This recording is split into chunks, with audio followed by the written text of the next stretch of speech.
তোমাদের যদি বলা হয় ধনী কাকে বলে তোমরা কি বলবে? ও মা, তোমাদের যদি বলা হয় ধনী কাকে বলে তোমরা কি বলবে? যার ধন আছে, যার টাকা আছে বেশি, সে হলো ধনী। কিন্তু শাস্ত্র বললো যার টাকা আছে তাকে ধনী বলে না, তাকে ধনী বলে না। কারণ শাস্ত্র বলছেন কে গরিব কে ধনী বুঝা বড় দায়। কেবলমাত্র টাকার মাধ্যমে বিচার করা যাবে না, সে হলো ধনী। শাস্ত্র বলছেন যে ব্যক্তি কৃষ্ণ ধন লাভ করতে পেরেছে, যে ব্যক্তি কৃষ্ণ প্রেম ধন লাভ করতে পেরেছে, তার মতো ধনী এই ত্রিজগৎ সংসারে আর কেউ না। এই প্রসঙ্গে আমরা দেখতে পেয়েছিলাম এক গ্রামের মধ্যে এক চোর বাস করতো। বাবা বলো না, কি বাস করতো? চোর বাস করতো। এই চোর সর্বদা চুরি করে। বাবা চোরের কাজ কি বলো না? চোরের কাজ কি? চুরি করা। চোর সর্বদা চুরি করে। এই চোরের জন্য গ্রামের সবাই অতিষ্ঠ হয়ে গিয়েছে। গ্রামের কেউ নিরাপদে থাকতে পারে না। ও সবার ঘরে যায়, সবার ঘরে গিয়ে গিয়ে চুরি করে, সবার ঘরে চুরি করে।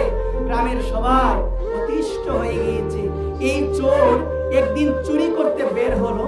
বের হওয়ার পরে এই দিন না আর কোনো চুরি করতে পারে না। মনের মধ্যে দুঃখ যে আমি প্রতিদিনই চুরি করি, কিন্তু আজকে আমি কোনো কিছু চুরি করতে পারি নাই, আজকে কোনো কিছু চুরি করতে পারলাম না। মনের মধ্যে দুঃখ, দুঃখ নিয়ে যখন বাড়িতে যাবে, বাড়িতে যাওয়ার পথে হঠাৎ এক ভগবানের মন্দিরে শুনতে পেল ভগবানের কথা আলোচনা হচ্ছে। কার কথা? ভগবানের মন্দিরে একজন ভাগবত পাঠক মশাই ভগবানের কথা আলোচনা করছে। ওই কথা শুনে সে মন্দিরে গেল এবং চিন্তা করলো আজকে তো মন্দিরে অনেক ভক্ত এসেছে, ওই ভক্তদের থেকে যদি কিছু আমি চুরি করতে পারি। ওই অভিলাষ নিয়ে কোথায় গেল? মন্দিরে গেল। মন্দিরে যাওয়ার পরে সে চিন্তা করলো আমি সমগ্র শ্রোতার মাঝখানে ঢুকে যাই, যদি সুযোগ পাই কারো কাছ থেকে আমি মেরে দিব। একবার প্রেম সে বলো, আমি মেরে দিব।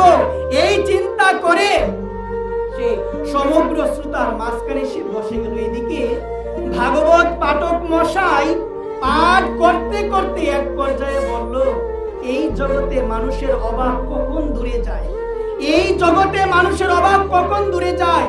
আমার বাবারা বলবে যদি টাকা পয়সা হয় তাহলে অভাব দূরে চলে যাবে, যদি ভালো একটা ঘর নির্মাণ করতে পারি অভাব দূরে চলে যাবে। কিন্তু শাস্ত্র বলছে কলিযুগের মানুষের অভাব এত সহজে দূরে যাবে না, একটার পরে একটা অভাব লেগেই থাকবে। আমি ভাববো টাকা হলে অভাব শেষ, কিন্তু যখন টাকা হবে তখনও কিন্তু অভাব থাকবে। এই প্রসঙ্গে বলছেন যে আমরা ভাবি আমাদের তো টাকা নাই, যার টাকা আছে সে অনেক ধনী। বাবা ভাবি কিনা বলো না? এই সম্বন্ধে বলছে নির্ধন হলে ধনবান সুখী, যার ধন নাই, যার টাকা নাই, সে ভাবে যার টাকা আছে সে অনেক সুখী। আর ধনবান বলে আমি কিসের সুখী, আমার কিসের টাকা। সুখী হলো রাজা। সুখী কে বাবা? সুখী হলো রাজা। রাজার অনেক সম্পত্তি, রাজা অনেক টাকার মালিক। আর রাজার কাছে যাওয়া হলো, রাজাকে বলো রাজা তোমার মতো সুখী এই ত্রিজগতে আর কেউ নাই। রাজা বলে কিসের সুখী আমি? রাজা বলে কিসের সুখী আমি, আমার কিসের টাকা? আমার থেকে বড় ধনী হলো মহারাজা। আমার থেকে বড় ধনী কে? মহারাজা।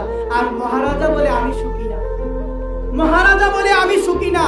তো বাবা আপনারা বলেন না সুখী কে? আপনারা বলেন না সুখী কে? মহারাজা বলছেন সুখী হলো ইন্দ্র। ইন্দ্র কিসের রাজা? স্বর্গের রাজা। বলো না কিসের রাজা? স্বর্গের রাজা। ইন্দ্রের কোনো কিছুর অভাব নাই। ইন্দ্র সমগ্র ঐশ্বর্যের মালিক ধরতে গেলে অনেক, স্বর্গের মধ্যে ঐশ্বর্যের কিন্তু শেষ নেই। তখন মহারাজা বলল আমি সুখী নয়, সুখী হলো ইন্দ্র। এদিকে ইন্দ্র বলে আমিও সুখী না। তো বাবা বলো না সুখী কে? বলেন না সুখী কে? ইন্দ্র বলে আমি সুখী না। আমি তো ভাববো টাকা থাকলে সুখ পাওয়া যায়, তাহলে ইন্দ্রের কি কোনো কিছুর অভাব আছে? ইন্দ্র কেন বলে আমি সুখী না? ইন্দ্র বলে আমি সুখী না, তাহলে সুখী কে? সুখী হলো প্রজাপতি ব্রহ্মা। কে সুখী? ব্রহ্মা। ব্রহ্মার কাছে যাওয়া হলো, ব্রহ্মাকে বলা হলো আপনার মতো সুখী এই বিশ্ব ব্রহ্মাণ্ডে আর কেউ না। ব্রহ্মা বলছে লজ্জা দিবেন না। ব্রহ্মা বলে লজ্জা দিবেন না, আমি কিসের সুখী? সুখী হলো কে? দেবাদিদেব মহাদেব। সুখী কে? দেবাদিদেব মহাদেব। ভোলানাথ বলছে আমাকে কেন লজ্জা দিচ্ছেন, আমি সুখী না। ভোলানাথ বলে আমিও সুখী না, তাহলে সুখী কে? সুখী হচ্ছে ভগবান বিষ্ণু। সুখী কে বাবা? বিষ্ণুকে বললেন, প্রভু গো, তোমার মতো সুখী আর কেউ নাই, তুমি হলে পরম সুখী। তখন ভগবান বিষ্ণু বলছে, তুমি কি বলো আমি সুখী? আমি সুখী না, আমি সুখী না। এখন আমি বাবাদের বলবো, বাবা তোমরা বলো না তাহলে সুখী কে? ব্রহ্মা সুখী না, ইন্দ্র সুখী না, রাজা সুখী না, মহারাজা সুখী না, ভগবান বিষ্ণু সুখী না, তাহলে আমি যদি বলি সুখী কে, আপনারা কি বলবেন? তুলসীদাস বললেন, হরি ভজন বিনে জগতে কেউ সুখে থাকতে পারবে না। যে ব্যক্তি হরিকে ভজন করে, যে ব্যক্তি হরিকে ডাকে, যে ভগবানের ভক্ত, যার মনোপ্রাণ ভগবানকে দিয়েছেন, সেই হলো জগতে সব থেকে সুখী ব্যক্তি। একবারে এই জায়গায় বলছে কি, যে হরি ভজন করে, যে ভগবানকে ডাকে, তার মতো সুখী আর কেউ না। এদিকে বাবা ভাগবত পাঠক মশাই পাঠ করতে করতে এক পর্যায়ে বলল, কি বলল? মানুষের সমস্ত অভাব দূরে যাবে কোন দিন?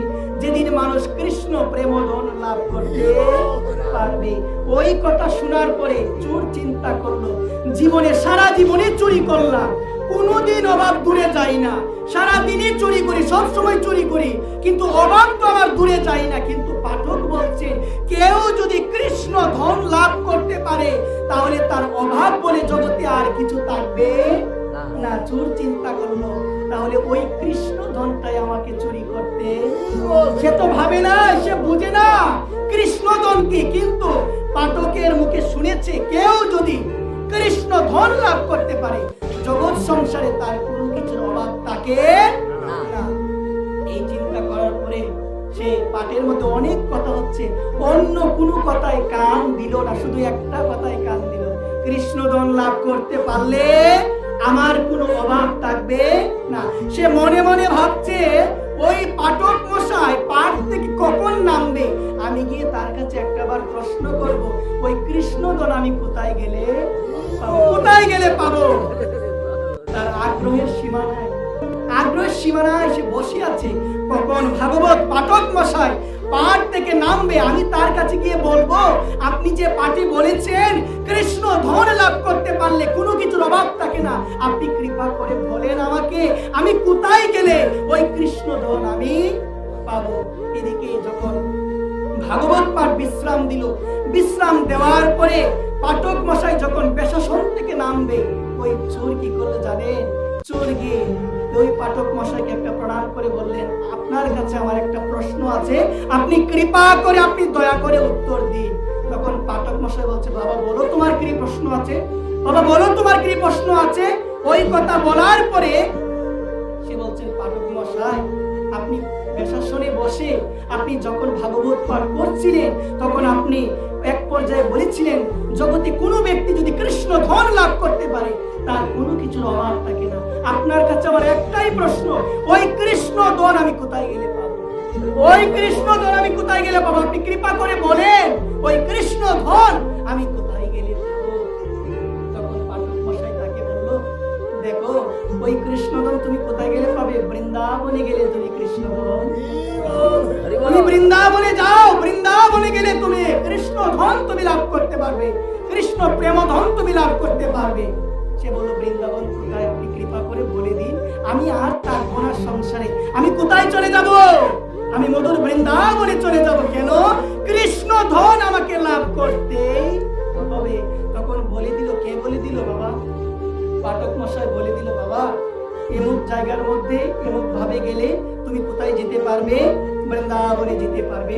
তখন তার কাছ থেকে অনুমতি নিয়ে ওই চোর, সে তো জানে না কৃষ্ণকে, ওই চোর সে জানে না কৃষ্ণকে, কিন্তু মনের মধ্যে একটা বিশ্বাস, কি আমি এত চুরি করলাম, অভাব দূরে যাই না, আমি সব সময় চুরি করি, অভাব আমার দূরে যাই না। কিন্তু ওই পাঠক মশাই বলছেন, সমস্ত অভাব আমার দূরে চলে যাবে যদি আমি কৃষ্ণ ধন লাভ করতে পারি, যদি আমি কৃষ্ণ ধন লাভ করতে পারি। এখন সে বৃন্দাবনের পথে রওনা দিয়েছে, মনের মধ্যে একটাই চিন্তা, কখন পাবো কৃষ্ণকে, কখন পাবো কৃষ্ণকে। ওই চিন্তা নিয়ে বৃন্দাবনে যাচ্ছেন, আর মনে মনে কার চিন্তা বাবা বলো না, কার চিন্তা? ভগবান কৃষ্ণের চিন্তা।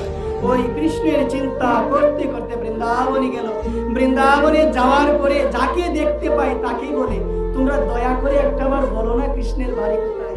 বাবা আমি যদি আপনাদের বলি কৃষ্ণের বাড়ি কোথায়, আপনারা বলবেন ওর মাথা মনে হয় নষ্ট হয়ে গিয়েছে, ও পাগল হয়ে গিয়েছে। ঠিক সেই রকম চোর যাকে দেখতে পায় তাকেই বলে, কি বলে? তাকেই বলে তোমরা দয়া করে বলো না আমায়, তোমরা দয়া করে বলো না আমায় কৃষ্ণের বাড়ি কোথায়, আমি যাবো কৃষ্ণের বাড়িতে।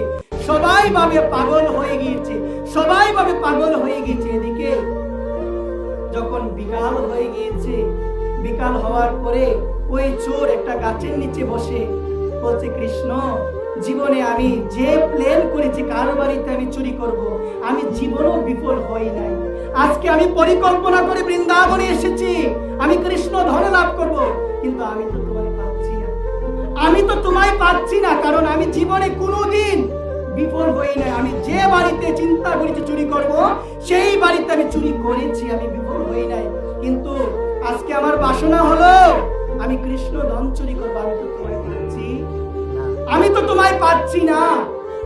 এই চিন্তা করতে করতে যখন কয়েকদিন হয়ে গেল, তো ভগবান চিন্তা করলো আমার ভক্ত সে চোর হতে পারে, সে চোর হতে পারে, কিন্তু মনের মধ্যে সরল বিশ্বাস। এই জায়গায় বলছে কি, ভগবানকে পেতে গেলে মনটাকে সরল করতে হবে। কি করতে হবে বলো সবাই? ভগবানকে পেতে গেলে মনটাকে সরল করতে হবে। মন যদি তোমার সরল না থাকে, তুমি কখনো ভগবানকে পাবে না, কখনো পাবে না।